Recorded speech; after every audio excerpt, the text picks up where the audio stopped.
Welcome to the next episode of MCM Feature. And today, my guest who is taking the lead is Mr. Benjamin Hood. Hi.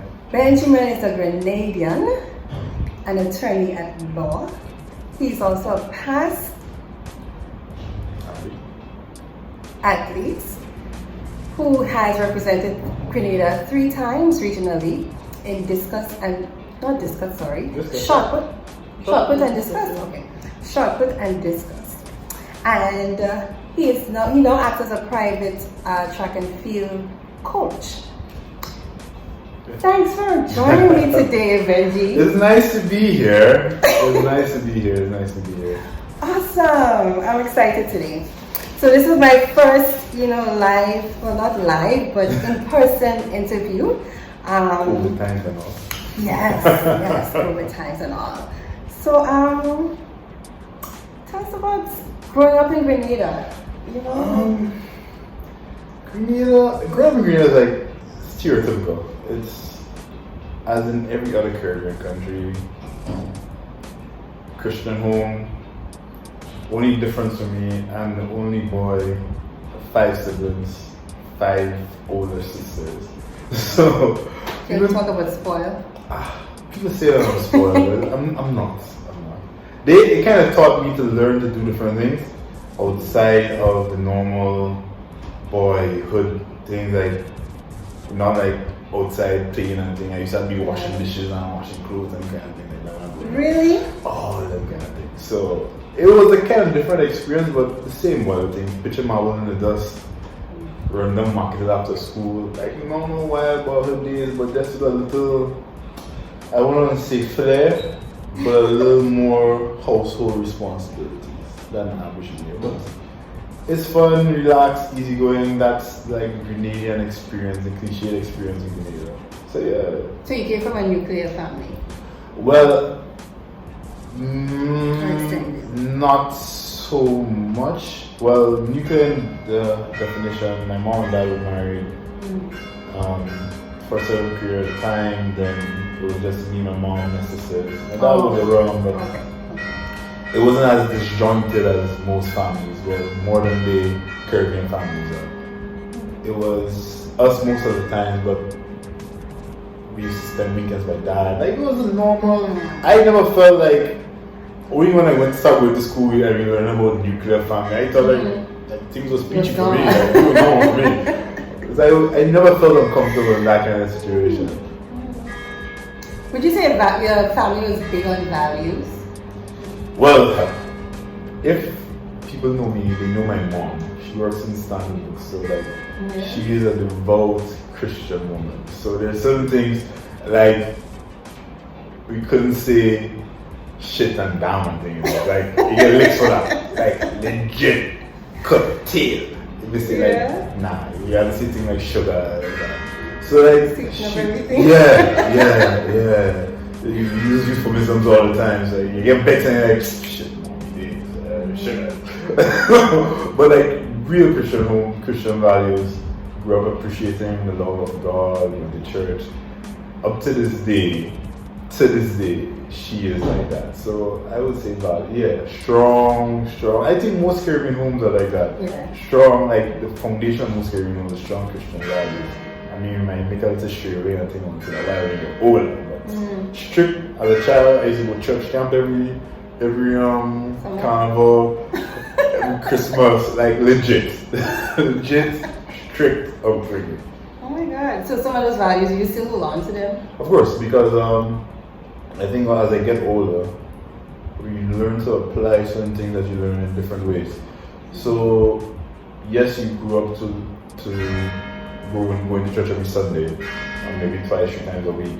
But like the things you learn from it is not that easily detached from you. So you still have respect for your elders, respect for women, learn not to lie, cheat. These kind of normal values, even though you're not as strict as you used to be, these things are ingrained in you. So I always think it's important, even though the child might grow up and decide to do whatever he wants, but certain values always stay with you. So I think it's important. But for me, the main thing is to stay with you. So as a boy, did you ever saw yourself as a lawyer? Was it something you aspired to be, or you just fall into things as you? Well, as most people know, my dad is a lawyer. And he wasn't always a lawyer. He was, when I was younger, he was a teacher. He used to teach at GBSS, he used to teach at PUC. Then he worked in the ministry for some years. And then later in his life, I think when he was about 40, he was called to the bar. Oh. So, when I was younger, fun story, my mother and sister will tell you, I wanted to be a conductor. Legit, I wanted to be a conductor. Because, let me tell you, as a kid growing up, we had this bus that used to take us to church every Sunday. And I thought the bus driver was so cool. Like, legit, I thought he was the coolest person on earth.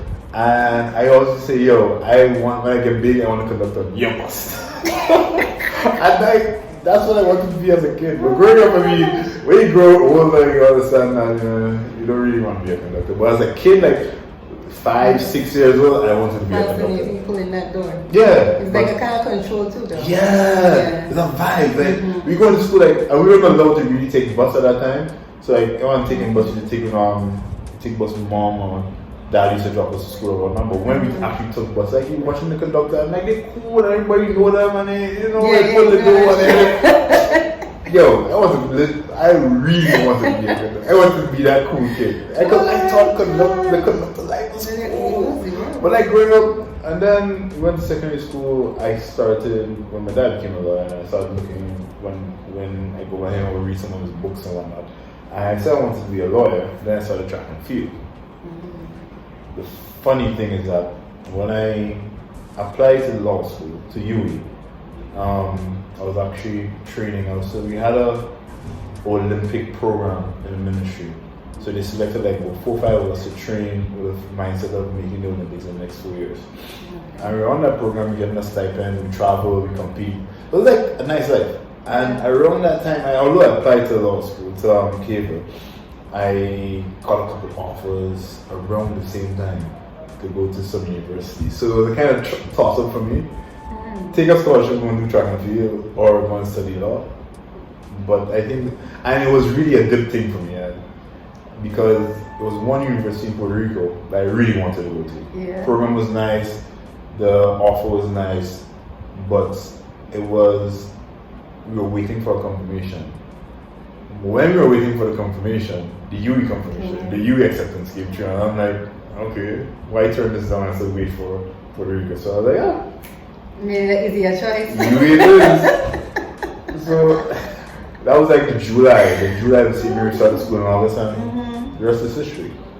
Wow. But deep down, I still wanted to be a coach. So when I finished law school in 2014, I started back coaching, but like pro bono.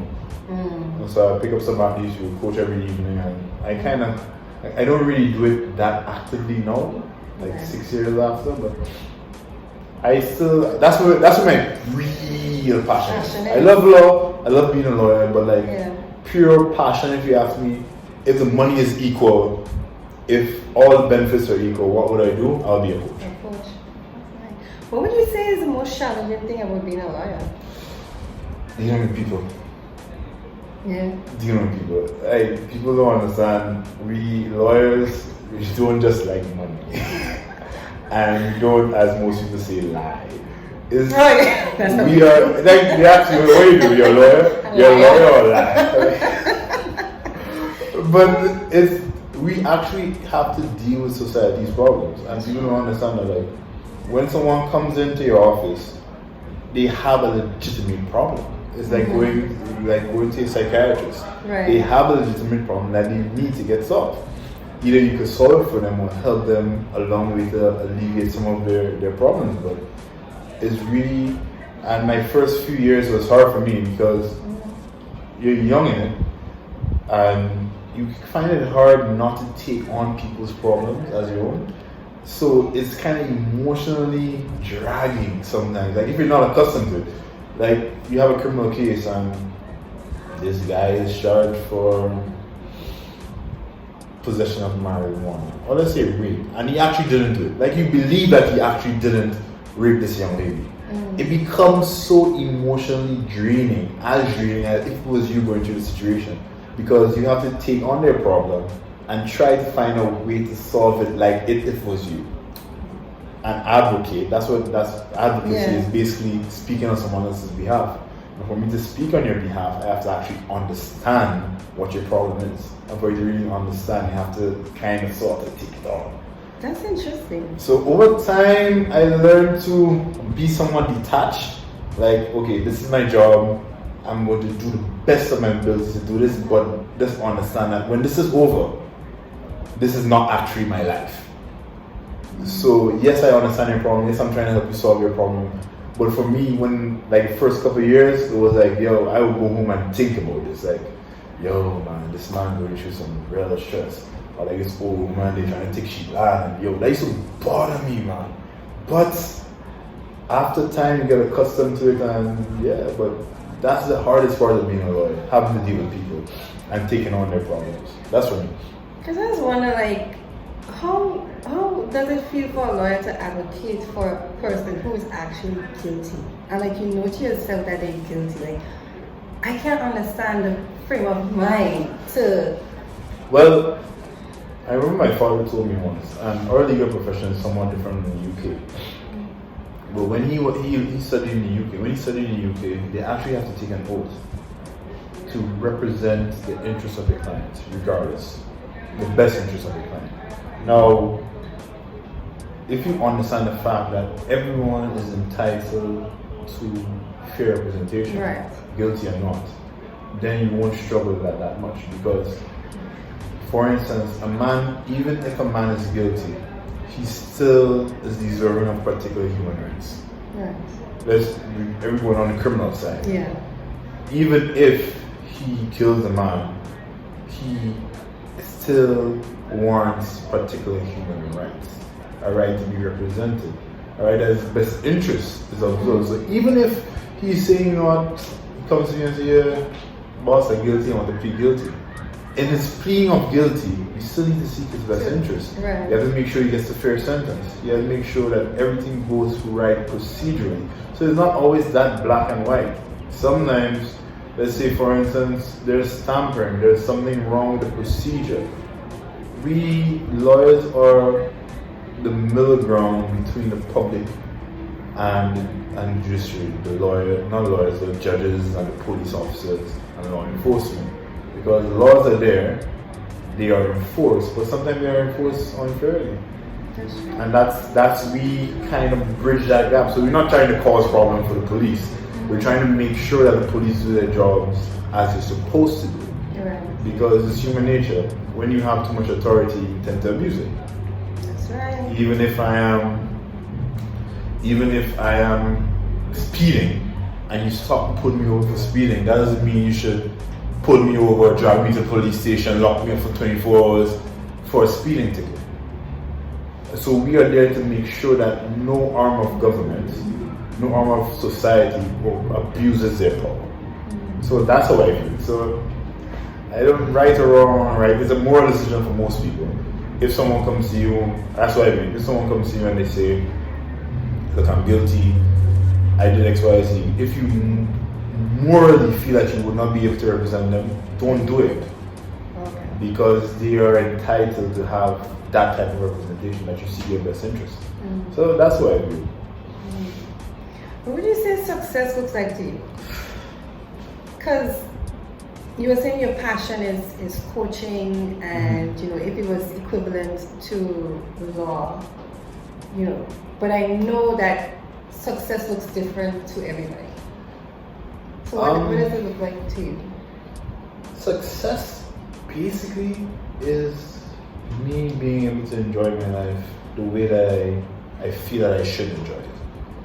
If I'm put in a situation, if by working or being a coach, anything that I'm doing in my life, it doesn't have to be work-wise. But as long as I'm in a situation to enjoy what I want to enjoy, right, I feel that I'm successful. If I'm able to provide for my family how I want to provide for my family, I believe I'm successful. So it's not, some people put it on if I make $1 million, or if I have this job or that job. It doesn't matter for me. As long as you can enjoy your life within the parameters that you want to, I believe you're really a success. I mean, what else should you want than to enjoy your life? Like, as long as you can do that. Like, you don't have to be making $1 million a year. You have some people who make much less than me, and they enjoy their life way more than I do. It's all about mindset. So as long as you, and when I was younger, I used to say, boy, I want to be a billionaire. I mean, I still want to be a billionaire. Who doesn't? But if I'm not a millionaire by 40, that doesn't mean I'm unsuccessful. Right. Like, not like lowering your standard, but I think it's a raising of your standard, because not any success, you can ask any person who is a general manager in a bank, a judge, it doesn't matter. Like, if they're not enjoying their life, they don't feel like they're successful. They feel when they get home, they're tired. They don't have the freedom to like just. It's like they have the money but not the freedom. That's why I can't be a judge. Because it takes up your time. It's too much. It's too much, and you just can't live the life that you want to. And if I could be a judge and live the life that I want to, I'll do it. Some people, for instance, there are some people who don't. That's their social reality. They don't like going out. They like going to the beach and long walks. And being a judge for them works. Yeah. And they feel like they're successful doing that. There are some people who are academics who feel like, I don't want to be doing this quote thing and dealing with client. I just want to sit in an office, draft for 2 documents. I'm good. That's if you're doing that, if you're doing what you want to do, I think you're successful. So I mean, there's certain things I would want to do for me to reach that level when I'm working on, but I don't. Even though I think I'm successful comparatively, I mean, barring COVID times, I could get up, I could go to the bar, I could say, man, let me get a drink, I could hop on a plane and go somewhere if I want to. Like, there's nothing really restricting me. I mean, the amount of money I have to do particular things maybe, but I can still enjoy myself. So I don't bog down myself trying to reach a particular goal, and that's when I reach that goal, I'm going to enjoy my life. Like, people do that, say, all right, I'm going to work hard through my 20s, through my 30s, through my 40s, and when I reach 50, 60, I'm going to relax. When you reach 50, 60, you're going to be tired. That's what you're going to be. So I try to be successful. I try to enjoy every aspect of my life. And I think that's me being successful. Someone might disagree, but I agree with you. You sound very self-aware. So would you say that you know definitely who Benjamin Hood is? At this stage of my life, yes. That's one thing we were saying before, I coach younger athletes, and I try to somewhat mentor them, because I know when I was that age, yes, I had my father, yes, I had my sisters, but like that kind of intimate, some things you won't want to share with your family. And so I try to mentor them on the little things in life. Like, to be honest, if every young person gets the opportunity to leave Grenada and study, I think you should take it. Because it was only when I was in university, in law school, that you actually learn about yourself when the people who tell you what to do are not around. Like, you grow and you learn, okay, I don't like putting my shoes this way, I like putting my shoes that way. I like to organize my room this way. You are in your own space, so you learn more about yourself. So, yes, independent. And like, even if you live in Grenada and you move out to your parents' house, you're not really like young. Even younger, you might be. Listen, you might be 40 years old and never left Grenada, and you're married, and if your mother comes to your house, she would probably change it on everything. And you wouldn't feel like, hey, this is what I want to do. Because you still feel that kind of kinship. You're still a child, kind of. But like, I mean, even though if you grow, your mom is your mom. Right? You're not going to go for that. But like, you feel more authoritative, like, yo, this is how I like. Because you know. You've done it, I've done it your way. I've also tried it my way. And I think I've found this medium that where I want to be. So yeah, at this stage, I think after studying, working, I'm getting to this age, I think I actually know who I am. And I think knowing who you are is feeling comfortable in the decisions that you make. Like I can make a decision and feel comfortable like this is the decision that I wanted to make. I don't care if that someone else might not like the decision. You'll learn to deal with it because I have to live with it. So that's where I think knowing myself comes. That's the stage that I got to. Knowing that I can make this decision and be confident in the fact that even if my mother, father, sister, friends don't agree with it, I feel confident in the fact that this is what I want to do. I think vulnerability is a scary thing for men, would you say? Well, it's how we were raised, huh? Typically, I know a lot of females won't like it. I know a lot of females won't like it, but it's how the stereotypical male is raised. Like, we have, and I had this conversation with a friend, we as millennials, we were raised we were raised a particular way to deal with a world that no longer exists. Yeah. And that's, I think, the main problem with men in our millennial generation. Men and women, I mean, let's keep it balanced. We were raised to say, you know what, even females, men were raised, boy, you have to do all the hard work, you have to work hard, you have to provide for your family, X, Y, Z. If I was raised that way, and when I become an adult, and I'm in a world that doesn't cater for that anymore, you could be asked to stay home while your wife works. Right. You might have to share responsibilities with your wife. But a lot of men don't know how to adjust to that kind of life because that's all I know. You have some men who are open-minded and over the years they learn and they adapt. But the majority of men, and they grew up into this social realm. Okay, let's say you grew up with your mother and your father, and you grew up with your father providing for the family, your mom home, she takes care of the house, whatever. This is your social reality. Yeah. You grew up thinking that, you know what, I have to provide for my home and my wife needs to stay home and provide for the kids. And you might meet a woman in 2020 who's like, independent. what are you talking about? I want to work, I want to get my degree. Man, I have to work late tonight, so you have to stay home with the kids. A lot of people don't know how to adjust to that reality. But I think for me personally, I grew up with girls. Like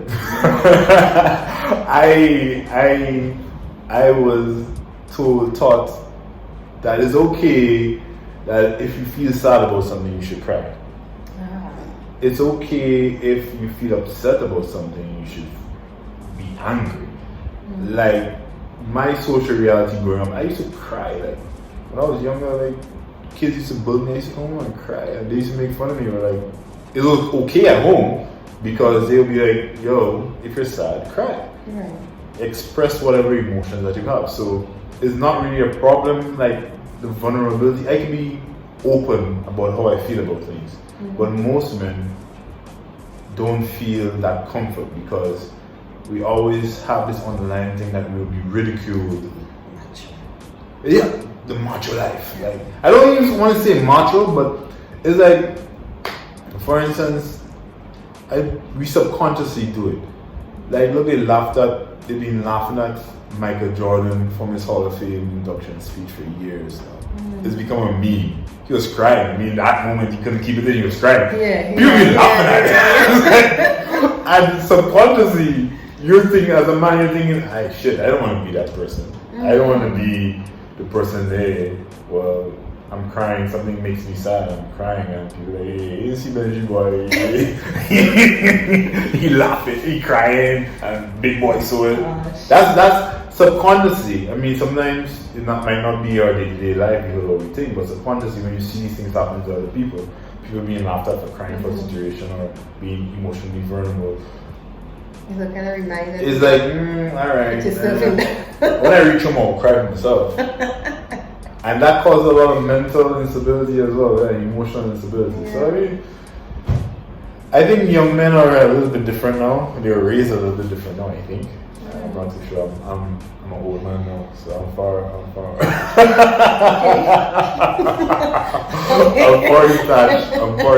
detached from how young people act. My God.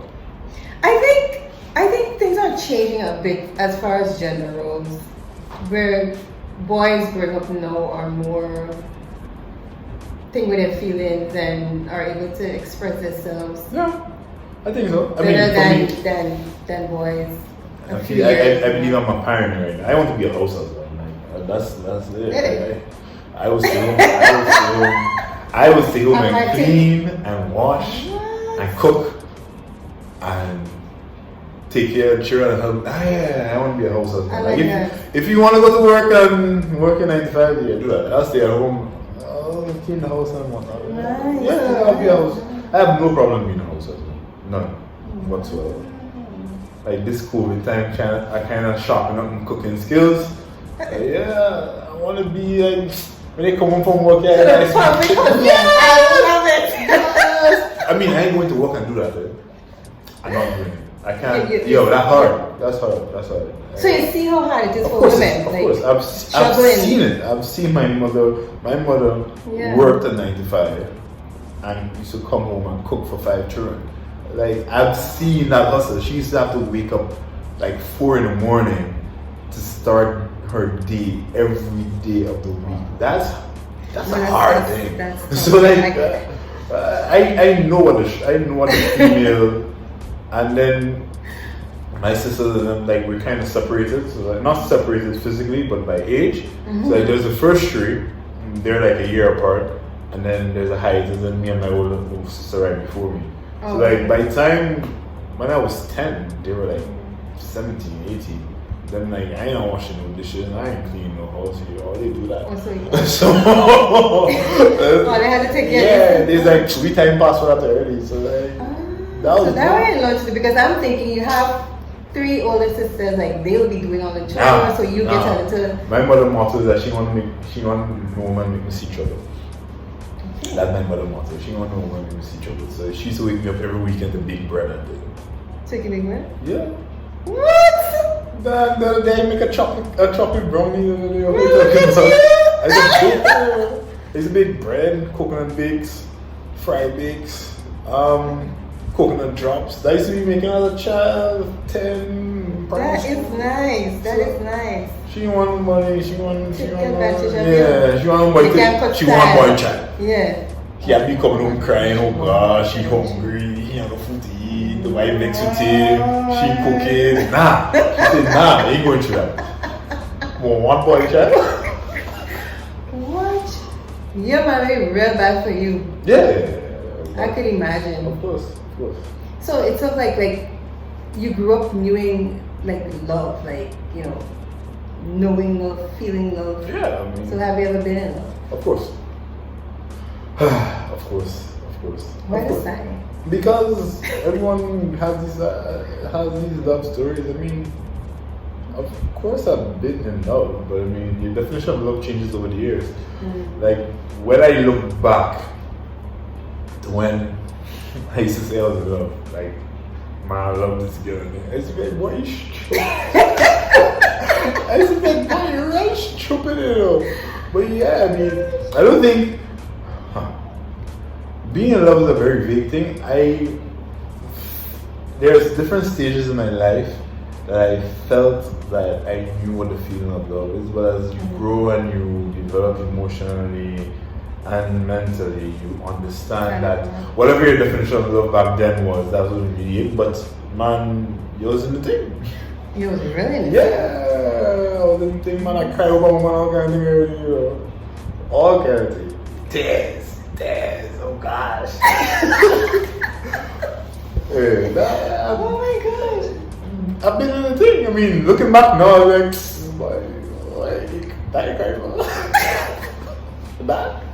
But yeah, so I think now my appreciation of what love is, like as a younger man, I used to have these check boxes. Like she had to be, I used to like her money about it. She had to get certain complexion. She had to get certain way. She had to have some type hair quality. Okay, now that was our check boxes. And when you check most of the box, then yeah. I like you, then if you think, I might love you. But now growing older is more of yes, you have to be physically attracted to the person, Right. but it's more of a vibe you feel with the person more so than they check in particular boxes in your head, whatever you think might be love, because you never understand what love really is, because everyone loves different. Everyone has a different standard.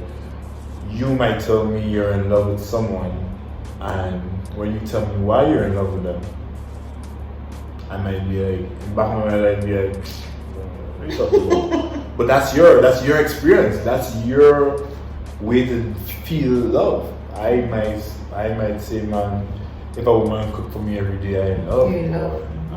A woman my next man might say, man, she know how to cook, but like if she let me do what I need to do and no stress me out, then I love. Like we have different standards. So like now people try to force what you should love or what you shouldn't love. I mean, if you fall in love with somebody with picky hair and don't like to go party and you love them, it doesn't matter. It's definitely not black and white. It's clearly not black and white. No. So I have grown to go past that. So do I regret saying that I was in love with certain people? No. Maybe. Right. It was an experience. It's an experience, maybe. That brought you to this point to know that this experience was. Would I rather not experience these things? Yes. Let me put it that way. I would rather not to experience those. Oh my gosh. But I mean, yeah, I have felt over time the experience of love. Like yeah, sometimes you might meet a girl and you cool with her, but like, you might fall in love. Like, I don't know, whatever the young people call it now, infatuation, whatever it is. But I can say I have felt the feelings of love. The reasons why it might not have been legit, but the feeling that you feel happy when you're around. Yeah. Goosebumps and you're blushing and you think, yeah, the puppy dog kind of thing. Alright. So what values you look for in a woman? Yeah, woman. It's a checkbox. Everybody has one. Everybody has one. I think generally I like women who are ambitious. You don't have to be a professional. You don't have to have a big job, but you value whatever that you're doing. You're ambitious to pursue something more than where you're at. You don't have, doesn't mean that you will accomplish it, but you're pushing towards that. I mean, nobody wants, they have a girl and she ain't doing nothing with herself. Like, it's like an expense then. I want to say that. There are people tagging me on the thing and say, I do not say women are liability. Oh my god. I do not say that. That type. Well, yeah, you have that type of females. But at this stage in my life, I'm not looking to. What I value more so is the intangibles. How you treat people, how you treat yourself, how you value yourself. That's a very important thing for me. I don't like this notion about make me happy. Like I believe that you need to value yourself to a certain point. Even though if I value you, my value will never be enough for you. Right. And that's an impossible task. You need to be someone who values yourself to a point that would make me want to value you, if that makes sense. Yeah. Like you hold yourself in so high esteem that I feel that I have to hold you in high esteem, because anything less than that is not good enough. So that's what I look for. Right. I mean, if anything under that, is alright. So what's the hardest part of relationships for you? Communication, mainly, because I would say I am very stubborn. I've come a long way to start to accept the fact that I'm stubborn. I'm working on it, but yeah, communication is the hardest part, because being a professional and in the field that I am in, like, law doesn't really have a 9 to 5, so to speak. Like, you're probably on the job most times. like you work from 8 to 4, I guess, and then you go home, and then you probably have to prepare for a case tomorrow, so you're working whole day, the whole night. You might get a client call. Like, it's very disjointed, and the communication aspect in that, because when you're accustomed doing your own thing, you could let's stay in office until 7, and you don't have to pick up your phone and message and say, hey, I'm working, or I might just get out of bed and get a phone call, hey, come to the police station, and vehicle on the road at X time in the night, and then you say, you get a call and your friend say, hey, well, I hear Benji, I see Benji rolling on the road after 12, where you was going, and you don't know where I was, I ain't tell you. But like that is the aspect of it, communication, because if we communicate properly, you have, that's like about 90% of problems it's fixed in a relationship. Yep. Most times, like all the time. If we learn, and not just communicate, not just telling you something, but like having a conversation about it. Mm-hmm. See, I'm sounding very mature now. Right? Very. I wasn't like that 5-6 years ago. If she know. If she knows, she knows. She's fine. I don't care. But like, yeah, it's like more of having a discussion about it, not just giving you notice. That's communication is more than that. Like saying, hey, even if it's last minute and after the fact, let's say, hey, well, this is what I was doing, I mean, just in case, or this is what I was, like, just having a conversation about it. And if you have a conversation about most of these things, like, that's my view, like 90% of your problems are already solved. Like, it should be kind of okay if you communicate properly. So that's majorly for me, because I tend to get lost in my days sometimes and in my nights as well. So like sometimes I'll be like, I'll go out and be home and get home and go and sleep, and then like, oh shit. That's me. Like I'll be having a conversation with somebody and then randomly just go and do something and clean forget I'm having a conversation with them. And then I get a message, an angry message, and I'm like, why are you so vexed? Like, you have no reason to be upset. What did I do? Like, but not knowing that I actually left the conversation halfway through. So that's something I have to learn to do better, but I think that's the most challenging thing for me and for most other people. Like, for me, I won't be in a relationship. The whole restrictive thing and I can't lie and thing, like I won't be in a relationship with somebody if I can't. But you are a bacchanalist. You is Mr. Fetz. No, I'm not Mr. Fetz. I'm a social butterfly. I'm a social butterfly. That is like the first thing that captured my attention where you were concerned. Me? I'm like, he's so outgoing. You always seem so happy and so really free. You should tell people that, eh? People don't believe that. No, it's for real. Like that. You think I'm an asshole? No, I didn't get that. See? I didn't get. People, I am not an asshole. Like I saw you like as my twin, I was like, that's me. Yeah. Like I just like to be out there and have fun and be in the elements, the social, I believe we work too hard to be restricted. Like way too hard. Like I can't. Like this is what affects me most about this COVID thing, yeah? Especially when you go back to work. Like even when you're home and relaxing, that was cool. But like now we're back to work full time, and I can't go and take out the night on a Friday after working whole day and dealing with people for the whole week and just stay home. Nah, I believe in enjoying your life. You work hard, you should get some time to enjoy yourself. You work hard, you should get some time to enjoy yourself. And people have this crazy notion, if you enjoy what you do, you'll never work a day in life. I don't believe that. I don't. Because there are people who enjoy what they do, but have to deal. You see, enjoying your profession and enjoying working in your profession are two different things.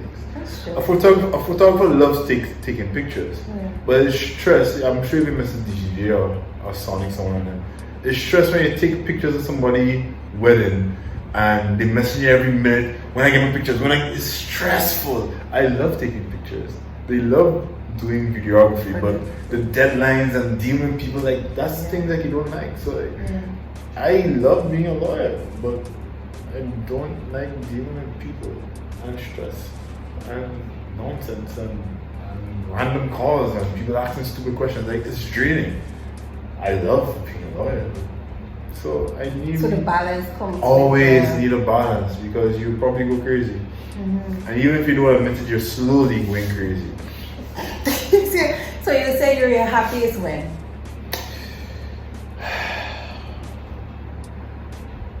You had to think. I have Because he was telling me. Happiest. Yeah. Right.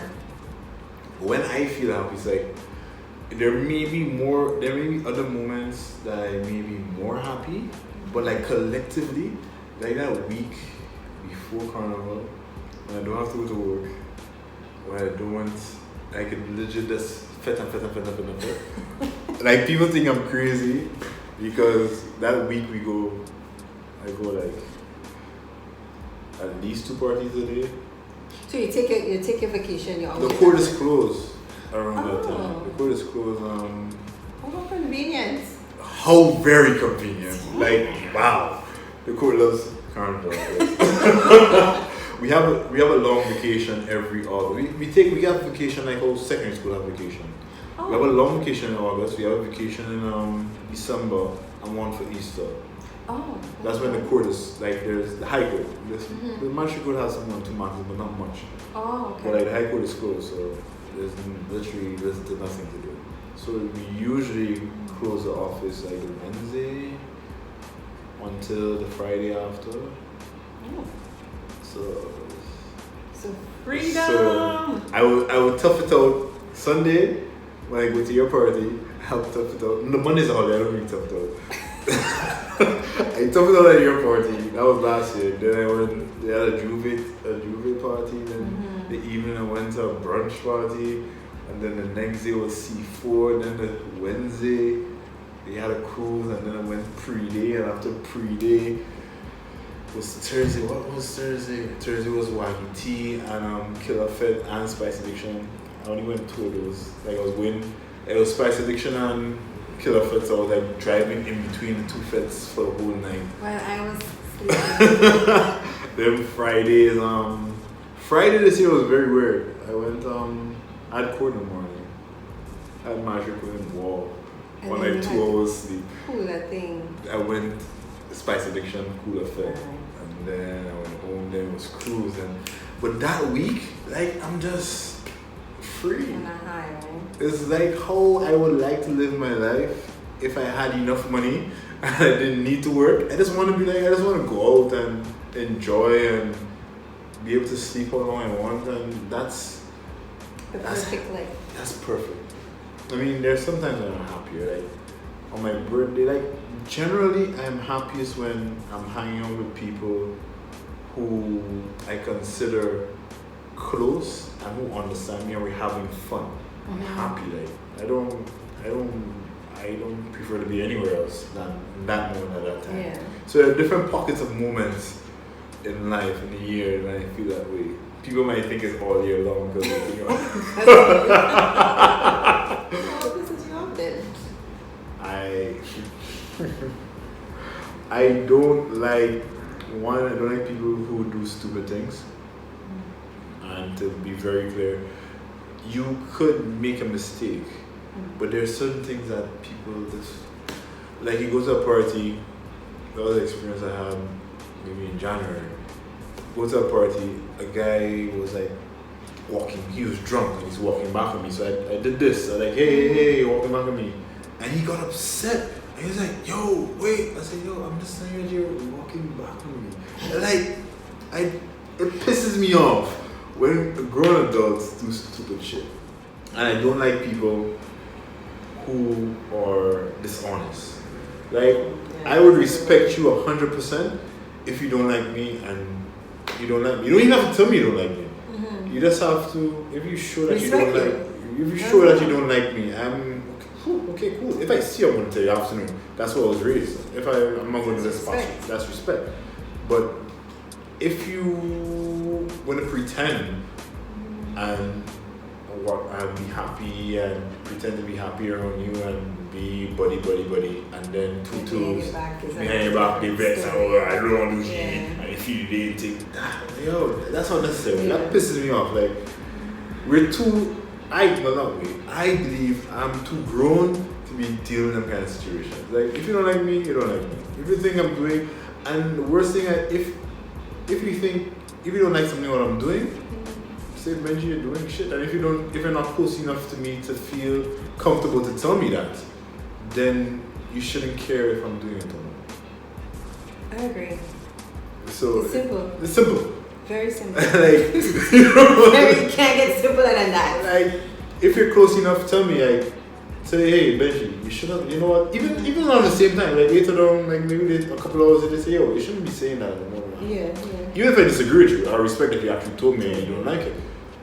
If you don't feel comfortable to tell me that, that means we're not that close, you're not that cool, and you have no reason to be upset by my actions.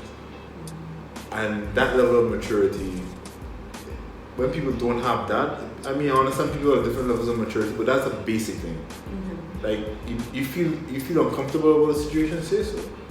I might not even know you if this was making you uncomfortable. Like, the same thing with communication relationships. Like, just say, I mean, I'm not gonna, if I get upset at you about it, so what? Yeah. So, those are the things that piss me off. I'm a nice guy. How has COVID been pissing you off? I think I said it. Yes, you touched on it. I think I touched on it, but I love socially interacting with people. Yeah. I like going to Esther's and sitting and talking to random people. I like going around the island. I like hanging out. And that's a part of my social construct. Right. No, I can't do it. Like, I am coping with it, but like, I just spoke to my friend, like, yo, I need to go and drive. Like, I won't say that because I always get to do it. But like, yo, I just wanna go by Esther's and sit down and buy a drink and watch the waves and not have to look at the time and say, shit, I need to be home in 2 hours. Like, I'm gonna tour the show. What time is it? I haven't even gone to the beach. No? I haven't even gone to the beach. Oh. I don't think it makes sense. Because 11, what's 5 to 11? Yeah, that's by the time I finish doing what I do home. Yeah. It's like 9 o'clock. That's on the weekend. And then I have to leave home by the time I get to the beach it's minutes to 10. Mm-hmm. Then I have an hour and a half. Like, to do something you should just leisurely do. Yeah, yo, I am accustomed to like tough. Being home and getting a phone call and say, yo, what are you doing? And then I go, watch Larry go on the beach. Yeah. And I was like, cool, I just thought, no, it's like, what are you doing? I home. You have to check your time. You find that makes sense? that's the real restrictive thing about this COVID. But I mean, I think it's getting better. I mean, we're allowed to go to the barber. Oh yeah. That's a huge thing for you guys. It is. Like, it is. Oh my god. It's not that serious, but it is. It's for me, it was serious. Well, listen, huh? Men, we like looking good. Yo, we like looking nice. A little markup, a little fresh. You feel good. You feel good. That's the freedom there. That's a look at self-care there. That's a big part of our self-care. Yeah. Going to the barber every 2 weeks is self-care. Like, we need to feel good about ourselves. No, I mean, sometimes you have high self-esteem, but there's something about looking in the mirror and watching yourself and saying, yeah, I look nice today. I look nice today. I feel good. That aspect was missing a bit, but I really miss social interaction. Really. But what would you say was a lesson you learned from COVID? Self-control. Self-control. COVID has definitely taught me how to control urges, impulses, and prioritizing what I need to do and what I want to do. Is like I hated working out at home. Hated. Yeah? Yeah, I hated it because I was never disciplined enough to work out at home. Never. But damn, I come to this with a big rolling belly. Like, I was like, nah. By the hook or the crook, I can find some way to exercise. Yeah. And it helped me because, like, you understand. I realized that I've been wasting a lot of time in the gym. Like I used to go to the gym to line most of the time. Yeah, it was like it's like It's a like next a social line. thing. The line Yeah. thing too, man. Like I ain't lying to tell you, like working out at home, it takes way more discipline because Yeah. your bed is right there. And you have all the excuses. You have Like, every single excuse. Yeah. You don't need to. And the gym is open soon. Yeah. I've learned discipline, and I've learned to perfect my schedule. Like now, because I've lived such a scheduled life, like going to work, I found what helped me is making a schedule, a daily schedule. So like I would do things. I would wake up I would maintain waking up at the same time. I'm not gonna because I wasn't going to work. Right. I wasn't like, man, I could wake up 9 o'clock. Yeah. I used to keep my alarm. I used to keep waking up at 6, doing everything at the same time, and then schedule things out through the day. So I know by this time I'm doing this, by that time I'm doing that, and it helped me to cope day by day. Like I wouldn't think like, Lord, these days taking long. Like the days are passing normal for me because I have scheduled things to do. I schedule like usually I would work out straight after work, so that would be before the sun got real hot. But now I wait until the sun go down. But Yeah. like I would have scheduled my workout times to be the same like when I was at work. So if I used to get to the gym at 5 o'clock, at 5 o'clock, no matter what I'm doing at home, I'm getting up and I'm going outside and exercise. Okay. Like that level of discipline that I maybe would have lost based on complacency over time.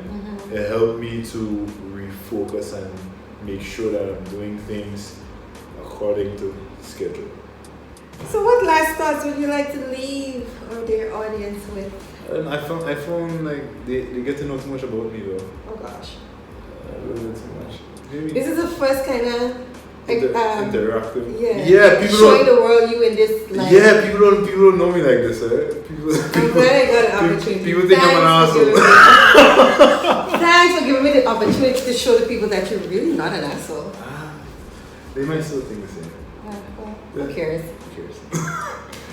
That's probably an asshole thing to say. Alright guys, Alright. thank you for joining us today, and I am so happy that Benji gave me some time. A lot of time. Yeah, we were talking for a while, and hope you enjoyed the series, and I'll see you next time. Bye.